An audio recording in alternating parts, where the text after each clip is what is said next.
قبلہ جو تہجد کی نماز ہے یہ رازوں کی نماز ہے، رازوں کی نماز، اور رازوں کا منکشف ہونا اس کی نماز ہے، اللہ اور رازوں کا دل میں محفوظ ہونا اس کی نماز ہے۔ سبحان اللہ، اور یہ وہ راز ہیں جب تہجد کا عادی شخص دنیا سے جاتا ہے قبلہ، اور وہ یہ راز لے کر دنیا سے جاتا ہے، فرمایا باقی لوگوں کے تو جسم گل سڑ جاتے ہیں، تہجد کا عادی شخص اس کا کفن بھی سلامت رہتا ہے، جسم بھی سلامت رہتا ہے۔ سبحان اللہ، کیفیات تو آگے چلی گئی، یہ آگے چلے، دل سے نکل کے جسم اور کفن تک پہنچی، کفن تک پہنچی۔ اب یہ چونکہ راز ہیں اس کے اندر، تہجد کی نماز میں سب سے بڑا راز ہے ہی کیفیت کا راز، کہ یہ انسان کے رگ و پے میں اخلاص کو پیدا کر دیتی ہے، سبحان اللہ، للہیت کو پیدا کر دیتی ہے، اللہ کے قریب کر دیتی ہے۔ اور اس کی کیفیت کیسی ہونی چاہیے وہ تو تاجدار کائنات کی شخصیت سے سمجھنے کو ملے گا نا۔ حضرت حذیفہ بن یمان جو رازدار رسول ہیں صلی اللہ علیہ وآلہ وسلم،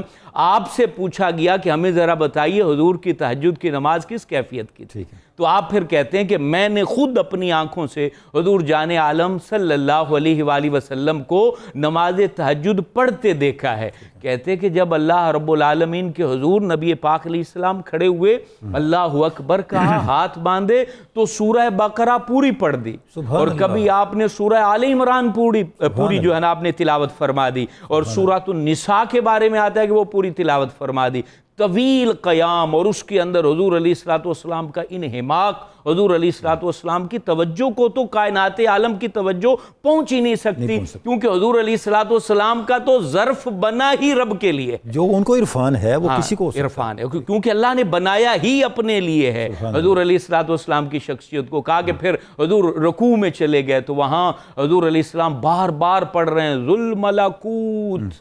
الملکوت والجبروت والکبریاء والعظمہ، اللہ اللہ، اتنا کہتے ہیں جتنا قیام کیا اتنا حضور نے رکوع کیا۔ اب رکوع میں اتنی دیر تک ٹھہرنا آپ سمجھ سکتے ہیں کہ کس طریقے سے یہ مشکل امر ہے۔ پھر آپ جو ہے نا وہ رکوع سے کھڑے ہوئے، پھر طویل اللہ تعالیٰ کی حمد بیان کی، پھر آپ سجدے میں گئے، کہا جتنا حضور نے قیام کیا اتنا طویل سجدہ فرمایا، اور اس میں اللہ تعالیٰ کی تسبیح بیان کی۔ اس طریقے سے حضور علیہ السلام نے سکھایا کہ جب تم تہجد کے لیے اللہ تعالیٰ کے حضور کھڑے ہو جاؤ تو پھر تم اپنے آپ کو مکمل اللہ کے حضور متوجہ کر دو، اور تمہاری اس وقت کیفیت کیسی ہو۔ پھر چونکہ کیفیتوں کے ماہرین اور ڈاکٹر وہ اولیاء کاملین ہیں، ٹھیک ہے، کیونکہ کیفیتوں کو سیدھا کرنے والے اور کیفیتوں کی ڈائریکشن بتانے والے اور کیفیتوں کی سمت طے کرنے والے نبض یہ جانتے ہیں، وہ نبض جاننے والے ہیں۔ اور ان میں یہاں پر ذکر کرنا چاہتا ہوں حضرت